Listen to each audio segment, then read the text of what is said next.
Hello everyone and welcome back to Sports Today. We bring you this video segment to help you catch up with things that you might have missed out on while you were catching up on some all important rest, because let's face it, it is impossible to always keep a tab on what's going on in the world of sports. So without further ado, let's quickly take a look at what all is making the rounds and making the headlines in the world of sports, starting with Sanju Samson, the player of the match against England for his wonderful knock of 89. However, he revealed after the match that he felt perhaps that Jasprit Bumrah should have been the player given this medal, given the kind of difference he made to this particular match. And again, can you blame him?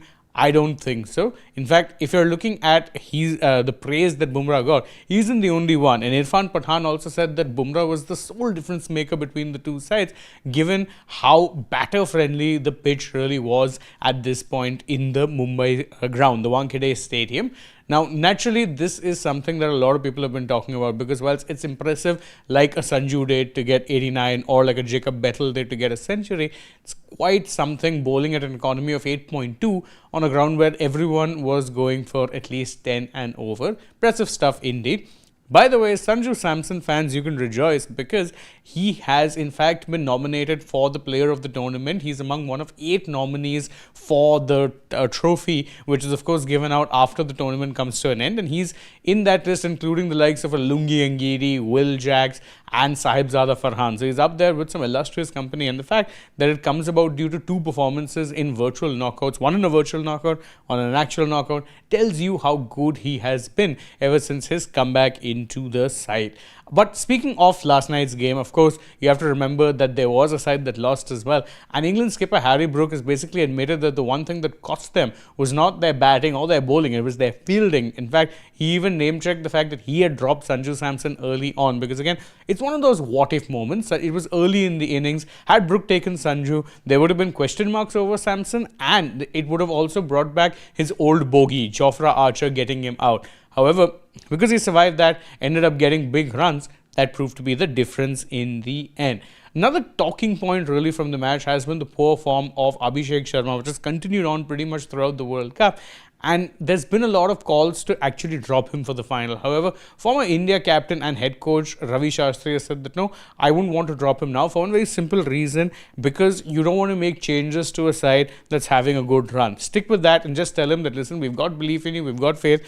Don't go into a shell where you're tentative or timid. Just pack your strengths instead. It's an interesting thought, but of course, still 2 days to go for the final, and a lot can change in 48 hours. Switching focus now from the world of cricket to the world of football, and Tottenham Hotspur fans, well, the R word, the dreaded R word, is definitely hanging over your head after a 3-1 loss to Crystal Palace in the Premier League. And currently, Spurs are just 1 point off the relegation zone, and for the second straight season could be in a situation whereby they are in a relegation scrap, despite being the 9th most profitable club in England, at least as far as brand value goes. A London side club with one of the biggest stadiums in the country could potentially be up for relegation. Wow, that's something that no one would have seen coming, but also shows how fickle football can be. Speaking of fickle, a lot of leagues in the Middle East have been affected by the war that is taking place currently now in Middle Asia. However, the Saudi Pro League has tried to continue on as per normal,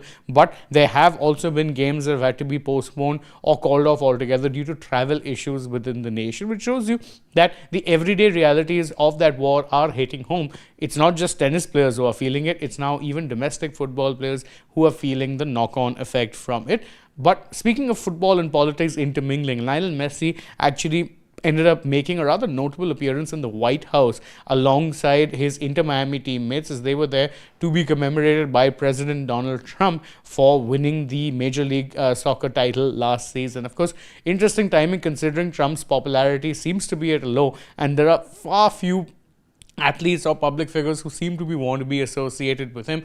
But it isn't that surprising that Messi chose to go. He has in the past also, more often than not, tried to show up for such events. People will say that, oh, he didn't turn up for Joe Biden, but at that point in time, he was actually occupied with something else, and it made it clear beforehand that he would have to politely decline because he had other commitments. This time around, though, he didn't. Also, for F1 fans, rejoice. F1 is back. We've had a practice session in Australia, Melbourne, where of course the first race of the season is going to be taking place, and we're getting a good idea as to what the pecking order could be. Ferrari had a 1-2 in free practice 1, but again, free practice is not the place as of now to judge where the pace is. Free practice 3 perhaps gives us a better indication of what the pecking order could be.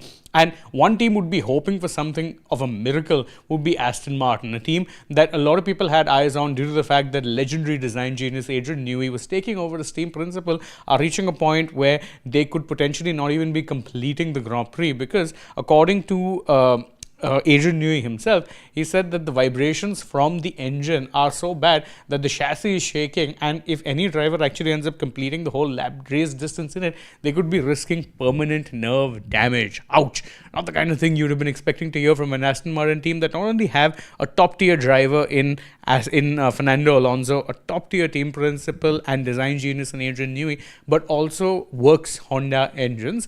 Not really a good start to the 2026 season. Whether that can improve is something that we will see for Aston Martin. But that's it from us on this edition of the Morning Wrap. Thank you guys so much for joining us as always. If you enjoy our work, don't forget to like this video, share it with your friends, subscribe to the channel, tap that bell icon. Follow us also on social media. We're on Instagram, X and Facebook. And stay tuned for more such updates through the day from the world of sport.